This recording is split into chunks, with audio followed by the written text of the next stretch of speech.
Bismillahirrahmanirrahim. Alhamdulillah wassalatu wassalamu ala rasulillah amma ba'd. கண்ணியமான உலமாக்களே, அன்பான இஸ்லாமிய சகோதர சகோதரிகளே, தாய்மார்களே, பள்ளிவாயில்கள் முஸ்லிம் நிறுவனங்களின் சம்மேளனம் காத்தான்குடி பல்வேறுபட்ட சமூக செயற்பாடுகளை செய்து வருகிறது.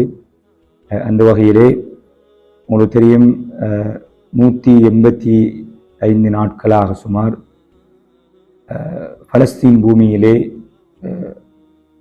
வாழ்கின்ற முஸ்லிம்களுக்கு எதிரான கடுமையான போராட்டத்தினால் வீடுகள் தரைமட்டமாக்கப்பட்டு பள்ளிவாயில்கள், பாடசாலைகள், வைத்திய சாலைகள் என்று அனைத்துமே நிர்மூலமாக்கப்பட்டிருக்கின்ற நிலையிலே பல்வேறுபட்ட உதவிகள் அந்த பிரதேசத்துக்கு சென்று கொண்டிருந்தாலும் எமது நாட்டிலே இலங்கை ஜனநாயக சோசலிச குடியரசின் அதிமேதகு ஜனாதிபதி கௌரவ ரணில் விக்ரமசிங்க அவர்கள் காசா சிறுவர் நிதியம் என்கின்ற ஒன்றை ஆரம்பித்து அதனூடாக 1 மில்லியன் அமெரிக்க டாலர்களை அனுப்புவதாக கூறப்பட்டு கடந்த 3 தினங்களுக்கு முன்னால் அது வழங்கப்பட்டிருக்கிறது.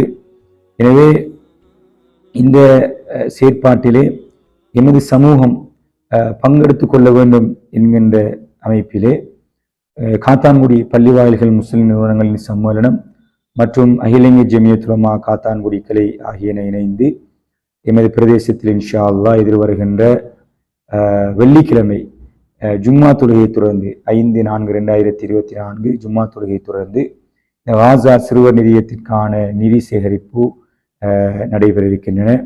எனவே உண்மையில் மிக தொலைவில் இருக்கின்ற ஒரு சமூகம், முஸ்லிம் சமூகம், சிறுவர்கள், குழந்தைகள், பாவமே அறியாதவர்கள், கற்பிணி தாய்மார்களாக இருக்கக்கூடிய வயிற்றிலே உள்ள குழந்தைகள் என்று நிறைய இவ்வாறான ஷஹீதாக்கப்படுகின்ற நிலையை நாங்கள் பார்க்கிறோம். எனவே இன்ஷா அல்லாஹ் இந்த நிதி சேகரிக்கப்பட்டிருக்கிறது. இதற்கு முழுமையான ஒத்துழைப்புகளை இந்த பிரதேசத்தில் இருக்கின்ற காத்தான்குடி பள்ளிவாயல் சம்மேளனத்தின் எல்லைக்குட்பட்ட சகல ஜும்மா பள்ளி வாயில்களிலும் இன்ஷா அல்லாஹ் இந்த நிதி சேகரிப்பு நடைபெற இருக்கிறது. எனவே குறிப்பாக வீட்டில் இருக்கின்ற பெண்கள், தாய்மார்கள், சகோதரிகள், உங்களுடைய கணவன்மார், உங்களுடைய பிள்ளைகள், உங்களுடைய பெற்றோர்கள் பள்ளி வாயிலுக்கு செல்கின்ற போது உங்களுடைய முடியுமான ஏதோ ஒரு வகையிலே என்னுடைய ஒரு பங்களிப்பும் இதற்கு செலுத்த வேண்டும் என்கின்ற அந்த உணர்வை நாங்கள் வெளிப்படுத்தும் முகமாக நாங்கள் இதற்கு ஒத்துழைப்பு வழங்க வேண்டும் என்கின்ற கோரிக்கையை பள்ளிவாயில் முஸ்லிம் யூனியன் சம்மேளனத்தின் செயலாளர் என்ற வகையிலே உங்களுக்கு தெரிவிப்பதோடு, இந்த பணங்களை நாங்கள் முடியுமாக இருந்தால் ஜனாதிபதியிடத்திலே நேரடியாக கொண்டு செல்வதற்கான ஏற்பாடுகளும் செய்திருக்கிறோம். அல்லது அதற்கான இலக்கங்களை எங்களுக்கு தந்திருக்கிறார்கள், அதாவது அக்கௌண்ட் நம்பர்களை தந்திருக்கிறார்கள். அதனூடாக அனுப்பி இது உரிய முறையிலே சிலருக்கு சந்தேகம் இருக்கலாம், இந்த பணம் போய் சேருமா என்று. ஆனால் உண்மையில் ஐக்கிய நாடுகள் சபையின் வதிவிட பிரதிநிதி ஊடாக அது பலஸ்தீன் எம்பசி மூலமாக உரிய இடத்துக்கு சென்றடைவதற்கான உத்தியோகபூர்வ சகல ஏற்பாடுகளும் செய்யப்பட்டிருக்கிறது.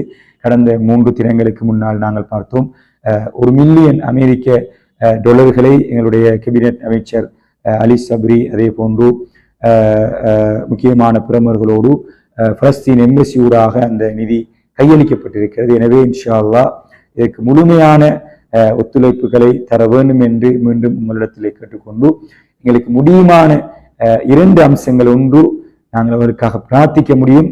இரண்டாவது, முடியுமானதாக இந்த இருக்கின்ற எல்லோரும் ஒரு சிறு தொகை பணத்தையாவது நாங்கள் இதிலே செலுத்தி அந்த வெறுமனை பார்வையாளர்களாக இல்லாமல் பங்காளர்களாக மாற வேண்டும் என்கின்ற அம்சத்தோடு விடைபெறுகிறோம். அஸ்ஸலாமு அலைக்கும் வரஹ்மத்துல்லாஹி வபரகாத்துஹு.